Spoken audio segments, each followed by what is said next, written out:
अस्सलामुअलैकुम व्यूअर्स, आज मैं बहुत ज़्यादा खुश हूँ और उसके पीछे वजह यही है कि आज मैं आपको वो गलियाँ, बाज़ार, कूचे, वो चौराहे दिखाने के लिए जा रहा हूँ कि जहाँ पर मैं दौड़ता, दुड़ाता, खेलता, खिलाता जवान हुआ हूँ। जी हाँ मेरे मोअज़्ज़िज़ नाज़रीन, आप बिल्कुल दुरुस्त समझे हैं। मैं आज आपको अपना गांव दिखाने के लिए जा रहा हूँ। अज मैं तुहानू अपना पिंड वहावांगा कि मेरा पिंड किवें दा है। शहर के अंदर होते हुए भी यहाँ पर गांव वाली खसूसियात अभी स्टिल मौजूद है। लाहौर शहर जो कि पाकिस्तान की मार्केट है और मार्केट में एक ऐसा गांव है जहाँ पर मैं पैदा हुआ और फिर जवान हुआ। उस गांव में अभी भी वही देहाती कुछ खसूसियात हैं, मैं आपको वो भी बताऊंगा और गांव के कितने रास्ते हैं, गांव की क्या खसूसियात हैं और वीडियो के एंड पर आपको एक ये भी बताऊंगा कि इस गांव की सबसे अच्छी बात जो मुझे लगती है, every person have its own opinion, I have also, अपने गांव के बारे में सबसे जो अच्छी बात है वो भी आपको बताऊंगा और सबसे जो बुरी बात है मैं आपको वो भी बताऊंगा। शुरू करते हैं जम्मू थल्ले। इस वक्त जहां पर मैं खड़ा हुआ हूं ये मेरे गांव का जो दाखिली रास्ता है। तकरीबन 3 दाखिली रास्ते हैं मेरे गांव के और उनमें से एक दाखिली रास्ते जिसका नाम है जम्मू दे थल्ले। अगर इस चौक में इस दाखिली रास्ते पर कोई खड़ा हुआ है तो उसने किसी को कहना हो कि मैं यहाँ पर खड़ा हूँ तो वो यही कहेगा कि जम्मू दे थल्ले में बैठा हुआ या जम्मू दे कोल में खलोता हुआ। अगर मेरा कैमरामैन दिखा सके तो यहाँ पर ऊपर जम्मू है और जम्मू की वजह से इस दाखिली रास्ते को अक्सर जम्मू के नाम से पुकारा जाता है। अब अगर मैं इसका सब नाम जिसको कहते हैं कि एक और नाम बताऊं तो ट्रांसफार्मर वाला जड़ा है ना वो वाला दाखिली रास्ता, तो मेरे मोअज़्ज़िज़ नाज़रीन ट्रांसफार्मर वाला भी कहते हैं, लेकिन अल मशहूर ज़माना जो शुरू से हम सुनते आ रहे हैं, देखते आ रहे हैं, वो यही है कि जम्मू दे कोल या जम्मू दे थल्ले। आइए आपको मज़ीद मेरे गांव के बारे में बताते हैं कि मेरा गांव किस तरह का है, मेरा पिंड किस तरह का है, मेरा माशरा, मेरी कम्युनिटी किस तरह की है। चलिए आगे।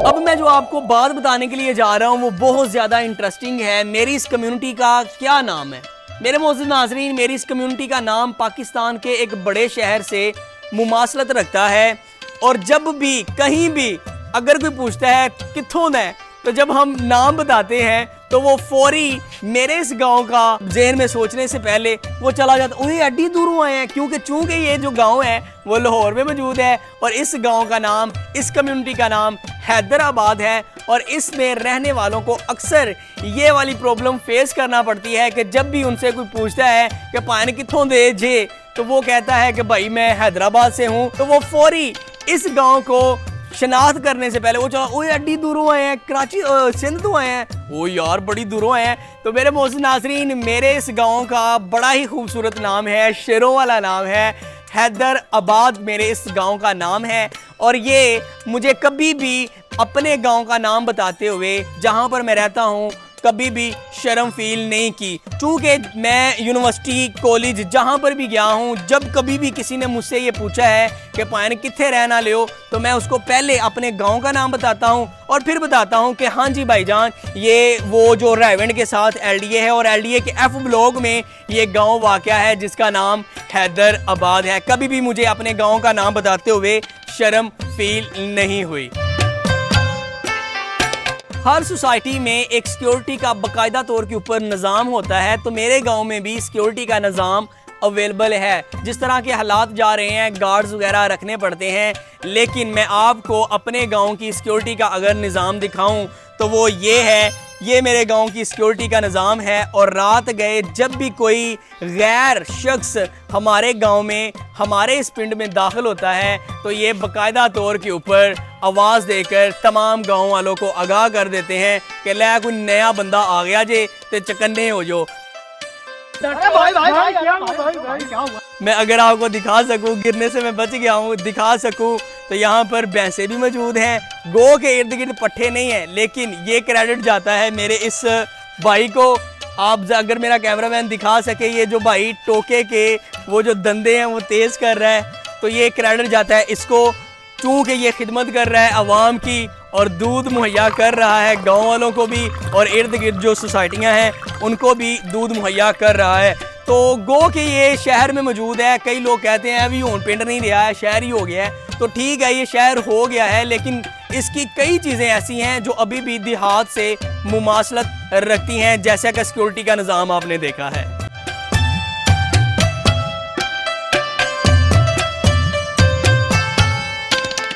मेरे गांव में बाकायदा तौर के ऊपर एक सरकारी स्कूल भी है जो प्राइमरी तक तालीम देता है, और मैं इसी स्कूल से अपनी इब्तदाई तालीम हासिल करके फिर हाई स्कूल गया था। पास ही हमारे एक सोसाइटी पड़ती है, कॉलोनी पड़ती है, जिसका नाम है शेर शाह।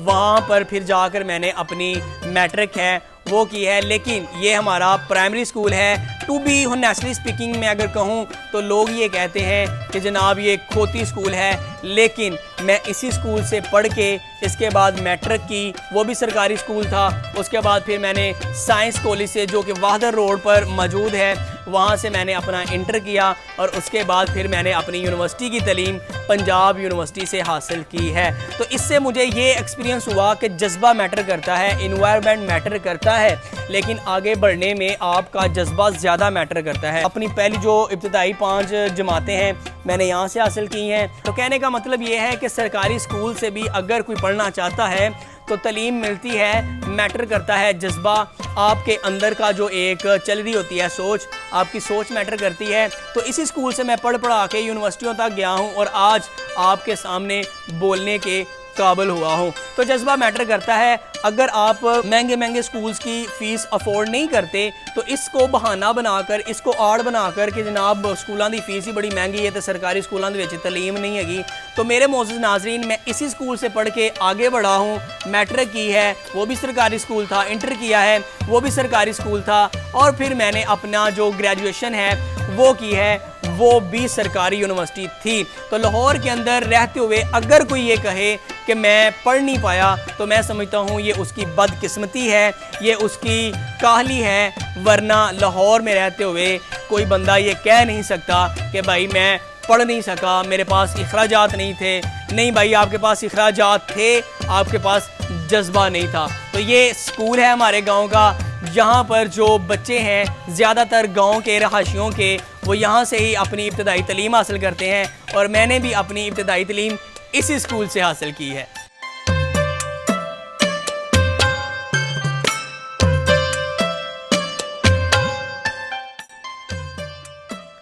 नाजरीन, ये मेरे गांव की इबादत गाह है, जामिया मस्जिद है, जहां पर लोग अपनी इबादत करते हैं, नमाज अदा करते हैं, अल्लाह के सामने सजदा रेज़ होते हैं और अल्लाह से अपनी राज़ो न्याज की जो भी बातें हैं वो करते हैं। मेरे मोअज़्ज़ज़ नाज़रीन, ईद भी यहाँ पर ही मेरे गाँव वाले पढ़ते हैं, और ईद वाले दिन एक अजीब सा समा होता है, क्योंकि जब मैं देखता हूँ अजीब सा, वो एक दो तरह के अजीब होते हैं ना, एक अजीब आपको अच्छा नहीं लगता और एक अजीब आपको खुशी देता है। वो खुशी वाला अजीब एक लम्हा होता है कि जनाब पूरे गांव वाले इकट्ठे होते हैं, जिसको पूरा साल नहीं देखा होता वो भी आपको ईद वाले दिन मस्जिद में नज़र आ जाता है। और उसके बाद मसरूफियात होती है ना, अपने कारोबार की मसरूफियात होती हैं, या इंसान अपनी जो फ़िक्र माश है उसमें इतना ज़्यादा मगन हो जाता है तो वो उसको टाइम नहीं मिल पाता, या शायद जहाँ पर वो काम धंधा करता है अपना तो वहाँ पर ही अल्लाह ताला के सामने सजदा रेज़ हो जाता है।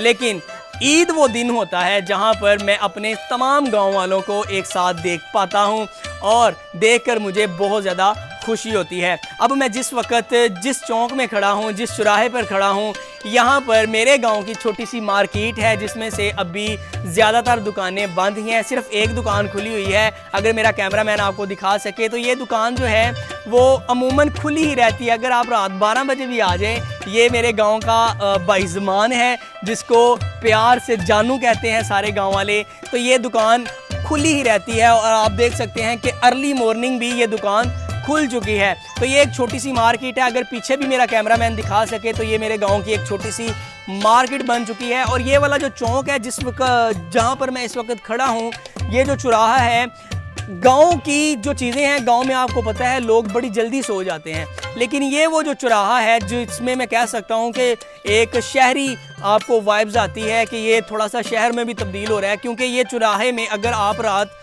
2 बजे भी आएंगे तो यहाँ पर आपको कोई ना कोई बंदा सीढ़ियों पर बैठा हुआ या दो दोस्त आपस में गप्पे शप्पे मारते हुए या मोबाइल स्क्रॉल करते हुए नज़र आ जाएगा, तो यहाँ से हम कह सकते हैं कि ये थोड़ा सा इसमें शहर वाली खसूसियात पैदा होना शुरू हो गई हैं। तो ये मार्केट है मेरे गाँव की जो आप देख रहे हैं इस वक्त।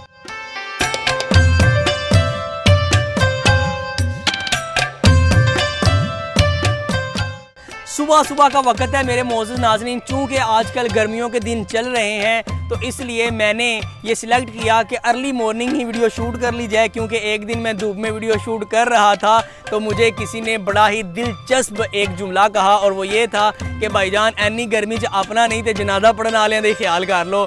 मेरे मोअज़्ज़िज़ नाज़रीन, इस वक्त मैं अपने गाँव की एक और एंट्रेंस पर खड़ा हूँ जिसको ये कहते हैं ग्रिड वाली एंट्रेंस। जिसको कोई पता नहीं चल रहा होता तो उसको ये कहते हैं भैन ग्रिड वाला, जिते ग्रिड का गेट है ना, ग्रिड वाली साइड तो जड़ा राह अंदर वड़ रहे ना पिंड ले उधरों दी आयो, तो इसको मस्जिद वाली एंट्रेंस भी कहते हैं और ज़्यादा अलमशहूर ग्रिड वाली एंट्रेंस भी कहते हैं, क्योंकि साथ ही अगर मेरा कैमरामैन दिखा सके तो ये जो दीवार है ये दीवार ग्रिड की है जो हमारी गांव के इर्द गिर्द सोसाइटी है। सोसाइटी का नाम LDA एवेन्यू 1 है और उसका ग्रिड ये वाला है। तो हमारे गांव को भी लाइट यहाँ से ही मुहैया अब की जाती है, पहले नहीं की जाती थी, अब यहाँ से ही की जाती है। तो ये एक और एंट्रेंस है, दाखिली रास्ता है मेरे गांव का। दूसरा अगर मैं कहूँ तो ये गलत ना होगा, अब मैं आपको बताता हूँ कि गांव में रूढ़ी का कॉन्सेप्ट होता है।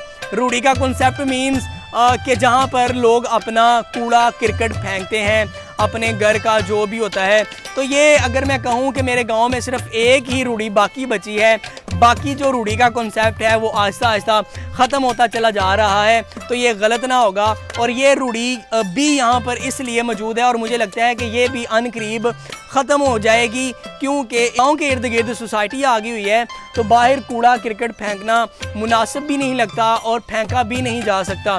तो इस वक्त मेरे गांव की कम्युनिटी का जो तीसरा हिस्सा है वो चला गया हुआ है दूसरी सोसाइटियों की तरह, जिस तरह गार्बेज उठाने के लिए आते हैं बाकायदा तौर के ऊपर, तो गांव वालों ने ऐसे लड़के लगाए हुए हैं, रिक्शे पे आते हैं और कूड़ा क्रिकेट उठा कर ले जाते हैं। तो ये मेरे गांव की एक आखिरी रूढ़ी बची है, तो ये भी मेरे ख्याल से जो कॉन्सेप्ट है वो अनकरीब ख़त्म होता चला जाएगा। तो जो वो ओपन सीवरेज सिस्टम था, नालियाँ वाला कॉन्सेप्ट, गांव में नालियों का सिस्टम होता है। नालियाँ मीन्स कि आपका जो गंदा पानी होता है, आपके घर का जो पानी होता है वो नालियों के ज़रिए, ओपन सीवरेज होती है तो उसके ज़रिए बहा दिया जाता है, या गांव के बाहर छप्पड़ होता है जोड़ जिसको कहते हैं। तो अब वो छप्पड़ का कॉन्सेप्ट और ओपन ड्रेन सिस्टम या ओपन सीवरेज सिस्टम वो तो 2018 के मार्च में ही ख़त्म हो गया था। तो अब मेरे गांव की जो तमाम गलियां हैं वो आप देख रहे होंगे वीडियोस में कि ये अब कंक्रीट शुदा है या शादीशुदा है, कंक्रीट शुदा है और पक्की बन गई है। पहले एक दौर था, मैंने अपने बचपन में देखा है कि जब कभी बारिश होती थी तो 15 दिन तक साढ़े पिंड दे विच पता लगता है कि जनाब इत्थे बारिश हुई है, क्योंकि पानी खड़ा रहता था। लेकिन अब जब बारिश होती है तो ठीक 2 घंटों के बाद आप ये अंदाज़ा नहीं लगा सकते, अगर बारिश के बाद धूप निकल आती है तो आप अंदाज़ा नहीं लगा सकते कि जनाब यहाँ पर बारिश भी हुई है। तो जो ओपन ड्रेन सिस्टम है वो बहुत पहले ख़त्म हो गया था, अब रूढ़ी सिस्टम भी अनकरीब ख़त्म हो जाएगा। नाजरीन, हर गांव में एक ऐसा सिस्टम भी मौजूद होता है जो बच्चों को घर वालों से लान तान करवाता है, और वो सिस्टम होता है गेमों का, क्योंकि बच्चे अपना ज़्यादातर टाइम सर्फ कर देते हैं, अपना ज़्यादातर जो टाइम होता है वो गेमों के ऊपर गुजार देते हैं।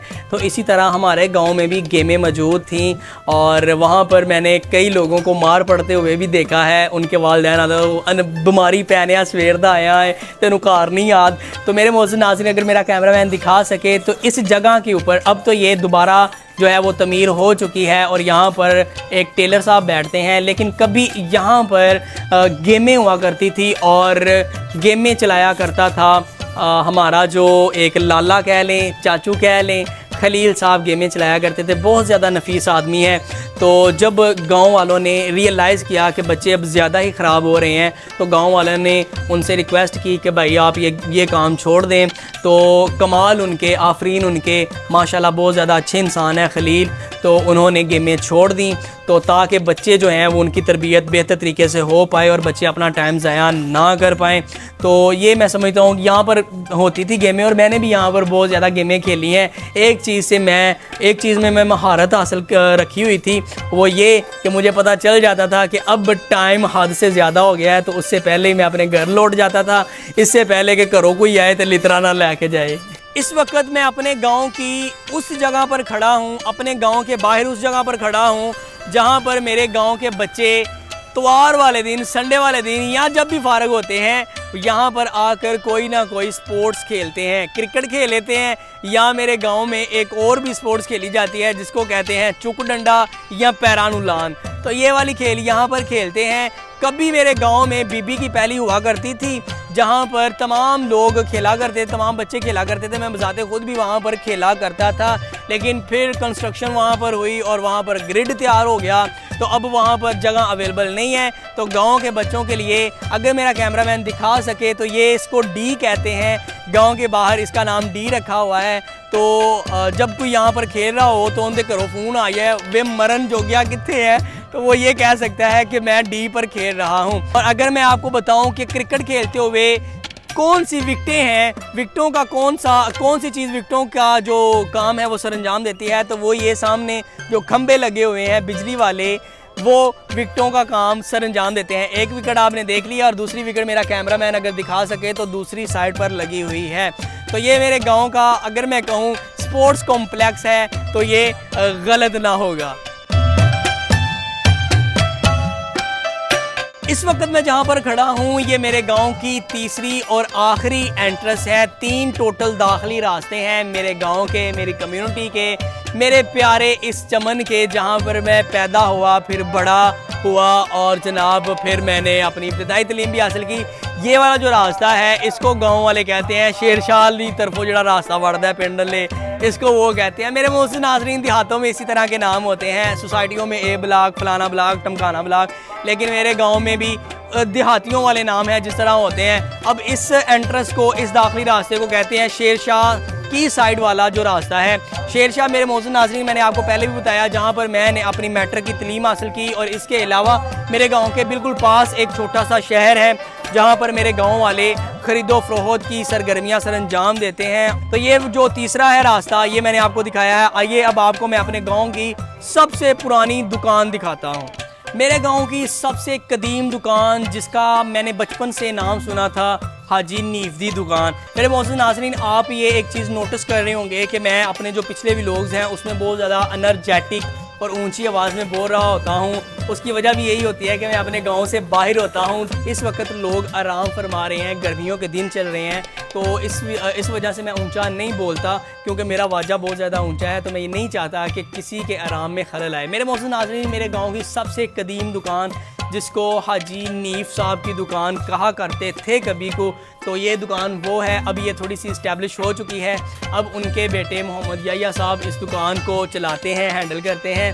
तो हाजी नीफ साहब वो तो जो है वो इस दुनिया फ़ानी से कूच कर गए हैं, अल्लाह ताला उनकी मग़फ़िरत फरमाए। तो ये मेरे गांव की सबसे कदीम दुकान है जो इस वक्त आपने देखी है। दुकानें और भी काफ़ी ज़्यादा बन गई है, छोटी सी मार्केट मैं आपको पहले ही दिखा चुका हूँ। इसी तरह और भी दुकानें हैं, आमर की दुकान, अरसलान बहू की दुकान, और इसी तरह और भी दुकानें हैं, अली सैन की दुकान, और इसी तरह और जानू की दुकान मैं आपको बता चुका हूँ। तो सबसे कदीम जो दुकान है वो यही है जो मैंने आपको बताई है, मेरे गांव की सबसे पुरानी दुकान जो अभी भी चल रही है। हाजी हनीफ साहब के बेटे मोहम्मद याया साहब अब चलाते हैं, और अब गांव के जो बच्चे हैं वो इस दुकान का नाम लेते हैं पानी याया दी दुकान।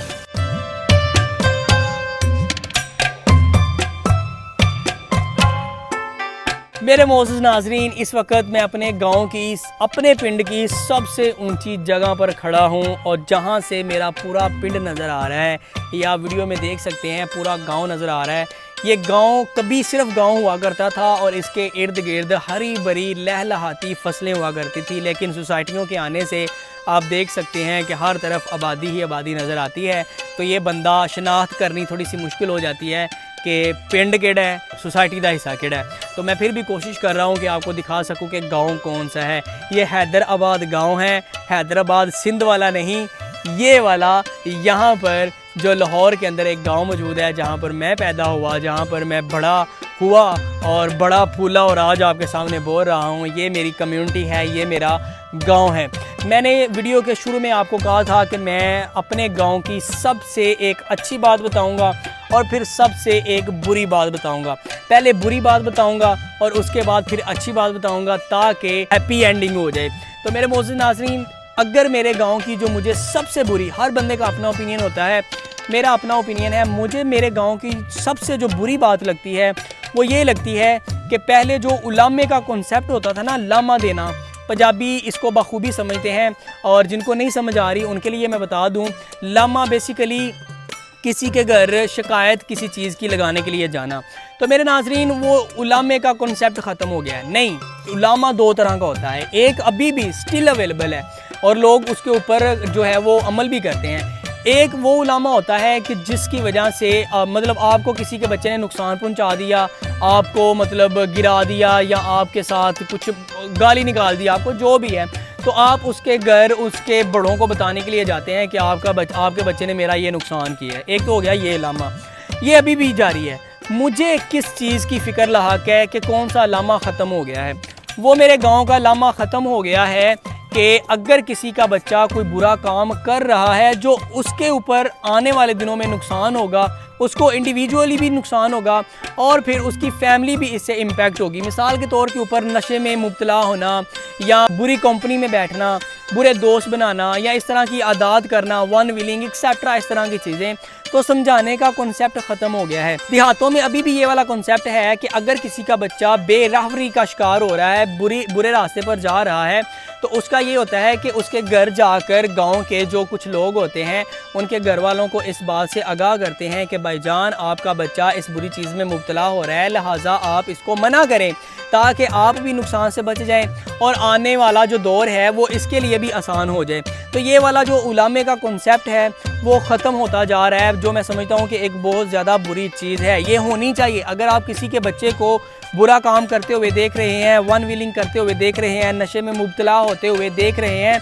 ना सिर्फ उनके घर वालों को जाकर आगाह करें इस बात से, बाकायदा तौर के ऊपर उनकी इस्लाह भी करें, उनको बताएं कि भाई इस तरह आप अपने बच्चे को, जितना वो आपके पास नॉलेज है, तो और कोशिश ये करें ताकि उनका बच्चा ये बीमारी से, ये जो इस तरह के जो कहते हैं कि एक नासूर है, उससे बच सके। जो भी है, वन व्हीलिंग हो, चाहे वो नशे की लत हो, चाहे बुरी कंपनी हो, जो भी है उससे बच सके। अब आ जाते हैं, ताकि हैप्पी एंडिंग हो जाए, आ जाते हैं अच्छी बात पर।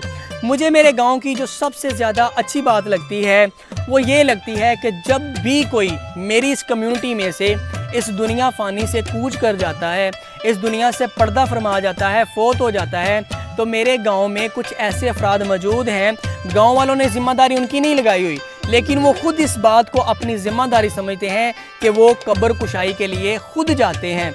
इसी तरह जब मेरे वालिद साहब हयात थे तो वो इस चीज़ को अपनी ज़िम्मेदारी समझते थे। घर में जो है वो हमारे सबको पता है कि गांव में कोई भी फौतगी हुई है तो वालिद साहब ने कब्र कुशाई के लिए जाना है। अब वो जब इस दुनिया में मौजूद नहीं है, पर्दा फरमा गए हैं, तो मेरा एक जो भाई है वो इसको अपनी ज़िम्मेदारी समझता है और ये समझता है कि मेरे वालिद साहब की तरफ से ये मुझे ट्रांसफ़र हुई है। इसी तरह मेरे गाँव के अफराद और भी हैं, जिसमें चाचू शीदा आ जाता है, अब्दुलरशीद उसका नाम है, चाचू शीदा उसको कहते हैं, अज़हर भाई आ जाते हैं, बशारत भाई आ जाते हैं, इस तरह और भी नाम है, लेकिन ये जो नुमाया नाम है मैंने आपको वो बता दिए हैं। तो ये मुझे आदत बहुत ज़्यादा अच्छी लगती है। घर वालों को, जिनके घर फौतगी होती है, उनको इस चीज़ की फ़िक्र नहीं होती कि हमने कब्र कुशाई करनी है या जाकर हम उधर करें, उनके गम में फुली शरीक होते हैं।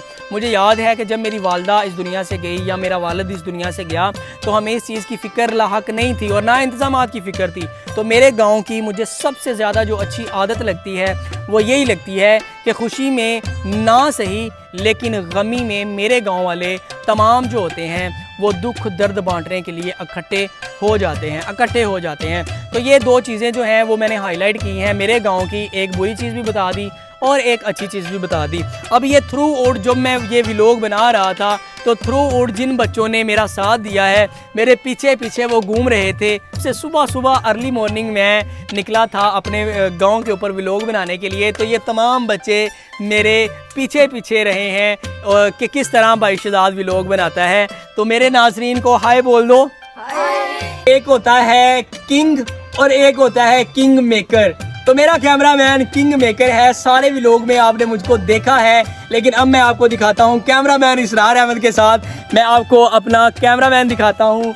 ये है मेरा किंग मेकर। मैंने जर्नलिज्म में पढ़ा था कि एक होता है किंग जो सामने बैठ के बोल रहे होते हैं ना, एंकर पर एंकर शैंकर सब कुछ, तो उनके पीछे कुछ किंग मेकर होते हैं जो बादशाह बनाते हैं। वो कैमरामैन होता है, एडिटर होता है, वो सब कुछ होते हैं। तो ये मेरा किंग मेकर है। हाय बोल दो मेरे मौजूद नाजरीन को। और मेरे नाजरीन, मैं ये दुआ करता हूँ कि मेरी कम्युनिटी के ये वाले जो बच्चे हैं, अल्लाह ताला इनको राह रास्त पर ही रखे और इनको इस तरह के रास्ते मुहैया करे कि जिनके ऊपर चल कर ये कामयाबी दुनियावी भी हासिल कर सकें और आखिरत की भी कामयाबी हासिल कर सकें। उम्मीद करता हूँ आपको मेरा ये गांव पसंद आया होगा। मेरे गांव की आदात रवायात कुछ जो मैं बता सका हूँ वीडियो में, वो आपको पसंद आई होंगी। अगर आपको पसंद आई हैं तो वीडियो को लाइक कर दें। अगर आपको ज़्यादा पसंद आ गई हैं तो इसको शेयर भी कर दें। सब्सक्राइब करना आपका हक बनता है, क्योंकि सुबह सुबह गर्मियों के दिन है, मैं उठा हूँ ये व्लॉग शूट करने के लिए। आपकी मोहब्बत का शुक्रिया। सब्सक्राइब करना आपकी मेरे लिए मोहब्बत है। मैं मिलता हूँ आपको नेक्स्ट वीडियो में। तब तक आपने अपना बहुत ज़्यादा ख्याल रखना है और अपने तासुरात का इजहार भी कमेंट सेक्शन में ज़रूर करना है। अपना ख्याल रखें। अल्लाह हाफिज़। अल्लाह हाफिज़ बोल दो।